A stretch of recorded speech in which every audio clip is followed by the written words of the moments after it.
د الله نه څوک ښایسته کېدی شي؟ چا چې دا ټولې چهرې پیدا کړي، آدم علیه السلام، ابراهیم علیه السلام، نوح علیه السلام، شیس علیه السلام، هارون علیه السلام، یوسف علیه السلام، زکریا علیه السلام، یحیی علیه السلام، جناب محمد رسول الله ونته کې حسینې چهرې چې کوم ذات پیدا کړي دي، نو په ایمان وایي هغه ذات به په خپله باندې څومره ښایسته وي، هغه ذات به په خپله باندې څومره ښایسته وي. هغه خلک د الله د دیدار شوقیانو، د الله د دیدار. دنیا کې څه کوم؟ د دنیا په بچو څه کوم؟ د دنیا په کورونو څه کوم؟ د دنیا په کاروبارونو په گاړو بنګلو څه کوم؟ زه خو یو طرف ته روان یم، د آخرت زندگی په ما را روان. تاسو څه وایئ؟ جهنم اور بند شوی دی، تاسو څه وایئ؟ جنت وران شوی دی، تاسو څه وایئ؟ مرګ نشته، تاسو څه وایئ؟ په دې قبر کې اولنۍ شپه نشته، د قبر زندگی نشته، تاسو څه وایئ؟ د الله په حضور کې حاضرېدل نشته، تاسو څه وایئ؟ کرامن کاتبین په دې اوږو باندې ناستې دي. یو کس دعا کوي، یا الله ما ته کرامن کاتبین وښایه، ما ته دا کرامن کاتبین وښایه، دا چې کومې تا زمونږ په دې اوږو باندې کېنولي دي، غټې غټې رجسټرې ورسره دي، قلمونه ورسره دي، چې ته څه وایې که نه هغه لیکي. زما محترمو چې کله یې وکتل، یو دوه حسینې هستۍ داسې ولاړې دي، غټ رجسټر ورسره لاس کې دی، او زما محترمو قلمونه ورسره دي. دا راغی او په فرشتو باندې سلام وایي، السلام علیکم ورحمت الله. چې سلام یې واچولو او فرشتو ولیکه السلام علیکم ورحمت الله. دی تپوس کوي تاسو څوک یې؟ دی تپوس کوي، هغه ولیکه تاسو څوک یې؟ دا ورته وایي زه تا نه تپوس کوم، هغه ولیکه زه تا نه تپوس کوم. دا ورته وایي تاسو خو یو خبر هم نه پرېږدئ، هغه ولیکه تاسو خو یو خبر هم نه پرېږدئ. الله لا یغادر صغیرة ولا کبیرة الا احصاها. الله قرآن کې فرمایي چې کله دې انسان ته عملنامه میلاو شي او په دې عملنامه کې لږ نظر واچي، غیبتونه دې څومره کړي، فضولیات دې څومره کړي، د مسلمان سپکاوی دې څومره کړی، وخت دې څومره ضایع کړی. یاره دې خپلې عملنامې ته به ګوري، ما خو باس ټایم ګپ لګولو، ته ګپ له الله دنیا ته رالیږلی، ته ګپ له الله دنیا ته رالیږلی. ورونو درخواست کوم، دا مختصره زندگی ډېره قیمتي ده، ډېره قیمتي ده. وخت انتظار نه کوي، وخت انتظار نه کوي، مرګ په چا باندې اسرا او سرپه نه کوي. څو ساګانې باقي دي چاته پته نشته، لیکن هیڅ تیاری ما نه دی کړی، بې تیاری روان یم په یو داسې سفر نه ختمېدونکی سفر. امام ابو حنیفه رحمه الله نام ہی کافی ہے، ټوله زندگی د قرآن او حدیث خدمات کړي، او چې کله مړ کېږي ایسې وفات کېږي، او زمونږ حاجي صاحبان او هغه عالم او 80 کروڑ عوام د امام ابو حنیفه رحم الله مذهب پسې روان دي، د قرآن او حدیث خدمات دي کړي، ټوله زندگی په دین باندې لوله پکړه، قربان کړه. شپې خوب نشته، د ورځې خوب نشته، صرف په دې غرمه کې لږ شان قیلوله به کوله، باقي قرآن او حدیث فقه او زما محترمو د الله د دین خدمت. او چې کله وفات کېږي ګیرې نیولې ده، داسې ګیرې نیولې ده، په سلګو چاړي، خو ما سره هېڅ هم نشته، سفر ډېر اوږد سفر دی، ما سره هېڅ هم نشته، څه به کېږي. او مونږ او تاسو منځونو پسې منځونه هم قضا کړي، کلونه وشو قرآن ته هم شا کړې ده، روجې مونږ او تاسو څنګه نیسو، زمونږ او ستاسو ټوله زندگی کله په بستره باندې کښېنه چې تا په نن ورځ کې الله څومره خوشحاله کړی دی، څومره دې خفه کړی، او څومره مطمئنه یو، څومره خوشحاله یو، زه به جنت بلکل که داسې رانه لاړې، که داسې رانه لاړې. زما محترمو د الله په دین باندې خپو باندې شل خلکو قربانۍ نه ورکړي، ما ته به څه قرباني، ما ته به څه جواب ورکوو. الله غلام ابن غلام بلال حبشي رضی الله عنه د الله په دین باندې ځان قربان، ما ته به څه جواب ورکوو. غریب نه غریب صحابي ابو بکر صدیق رضی الله عنه، هغې کې مې قرباني ور، ته به د غربت تقاضا پیش کړې، بهانه به کې غریب ما، ته بیمار وي، بیمار به هم نه بچ کېږي. ایوب علیہ السلام 13 کاله په بیماری کې تیر کړ. ایوب علیہ السلام الله اولاد ورکړی دی، الله مال ورکړی دی، الله صحت ورکړی دی. تمام محترم دلته شیطان الله ته وایي چې الله د ایوب علیہ السلام که ستا عبادت او بندگی کوي، مال دی ورکړی، په صحت روغ دی، اولاد دی ورکړی، الله تینا اولاد هم واخیستو، الله تینا مال هم واخیستو، الله تینا صحت هم واخیستو. اورئ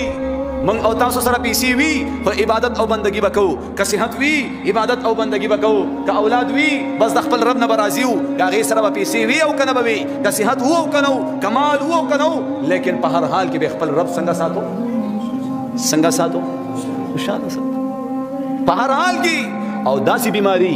او داسې دانې په بدن باندې په مبارک بدن باندې راوختې چې زما محترمو د هغې په دې مبارک بدن کې هغه دانې ماتې شوې غړ غړ غارونه پکې جوړ شوي او هغې کې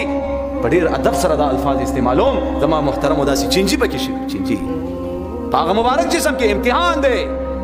الله پاک د خپل پیغمبر په جسم کې دا دومره زما محترمو مرض ولې را برسېره کو شیطان ته ښیي چې زما پیغمبر سره کمال وي او که نه دا به ما راضي ساتي زما پیغمبر سره صحت وي او که نه دا به ما راضي ساتي ته ماله دا پیغور راکې چې ستا پیغمبر اولاد دی مال دی صحت دی ځکه تا راضي ساتي ګوره زه په خپل پیغمبر امتحان کوم په هر حال په هر غړۍ کې به ما راضي ساتي ما د نافرمانۍ نه به ځان ساتي زما محترمو ایوب علیه السلام په دې مبارک بدن کې هغه چینجې به چې وی لاندې پرېوتو که نه د دې بدن نه واپس بیا راوچت کو په هغه زخم کې به یې کېښوستو او څه به ویلې چې ای چینجیا زما بدن الله ستا دپاره د خوراک ذریعه جوړ کړی ته ولې لاندې ورځېږي خوره زما بدن خوره زما بدن الله تا دپاره د خوراک او د رزق دپاره زما بدن انتخاب کړی دی خوره زما بدن زما محترمو ها دلته چې کوم دی شیطان وکته چې ښه دا خو په هر صورت کې د خپل رب عبادت او بندګي کوي هر صورت کې ولې جومات ته نه ځي په ارام دی خټې دی کور کې به وکړم څه چل دی یار لږ طبیعت مې لږ ناسازه دی په دې سر مې لږ درد دی وربکی جواب بڑی بڑی بہانے دا پارا جماعت تدلل منگ پریخی دی بڑی بڑی بہانے دا پارا جبے سر منگ نپاتی بڑی بڑی بہانے دا پارا دا قرآن تلاوت منگ پریخو دے سی روزی لنزو سلورو میاشتو لنزو زانتا مہیلی بہانے دمر جوڑی گڑی دی یاد ساتی ایوب علیہ السلام بدی صورت کم دخپر رب عبادت او بندگی کی نظام محترم دلتے شیطان دا ایوب علیہ السلام بی بی لراغے وتوئی چی اے بی بی ته خو د خپل خاوند دپاره ډېره فکرمند دی ډېرې دویانې دې ورله وکړي او ستا خاوند نو هره زنانه د خپل خاوند دپاره فکرمند دی چې زما دا خاوند کامیاب شي مخ په ترقۍ باندې لاړ شي صحتمند شي که بیمار وي د هغې د صحت یاب کېدو دپاره بیبي ډېره فکرمند دی ښځه نو زما محترمو شیطان ورله راغې وایي ستا دې خاوند ته به صحت میلاو شي خو یو خبره ده وایي څه خبره ده وایي ستا دا خاوند الله ته سجده کوي ما ته دې سجدو کې ګوره صحت وله ورکړو ستا دا خاوند الله ته سجده کوي ما ته یو سجدو کې ستا خاوند به ټیک ټاک شي زما محترم بی بی راغه او ایوب علیه السلام ته دا خبره وکړه ایوب علیه السلام ډېر سخت خفه شو غوسه شو چې ای بی بی تا شیطان ونه پیژندو تا هغې له متور جواب ورنکو تا شیطان باندې لعنت ونه لېږه نو بی بی ته وایي ای بی بی که زه صحتمند شوم ما له کله الله پاک صحت راکړو زه به تا سل چوکې وهم سل چوکې به دې وهم خو بهرحال چې کله ایوب علیه السلام له الله صحت ورکو نو الله پاک هم بیا په بیبي باندې رحم کوي ځکه چې دا بیبي زما د پیغمبر دپاره فکرمنده وه چې زما پیغمبر او د خپل خاوند دپاره چې هغې ته صحت میلاو شي نو الله پاک ورته فرمایي دا د جارو ډکې نه دي جارو ډکې یا د دې مسواک دا ډکې جارو ډکې به هم غټ وي دا د مسواک دا ډکې سل داسې راجمع کا او هغې نه یو ګېډۍ جوړه کا او یو ګزار چې کوم دی د خپله بیبي داسې ووهه بس تا غاړه به خلاصه شي زما محترمو چې کله الله جل جلاله د یو انسان مغفرت کوي بخنه کوي په کوم انداز کوي دلته زما محترمو زما په دې ښي اوږه باندې چې کومه فرشته ناسته ده او بیا دې ګس اړخ ته چې کومه فرشته ناسته ده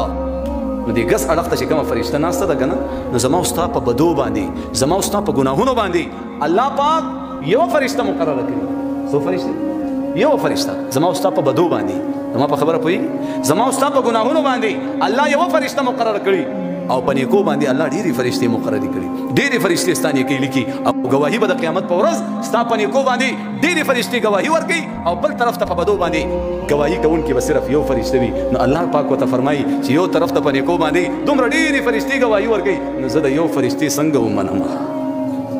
زه د یو فرشتې څنګه ومنم ته به د یو کس منې او که د لسو کسانو به منې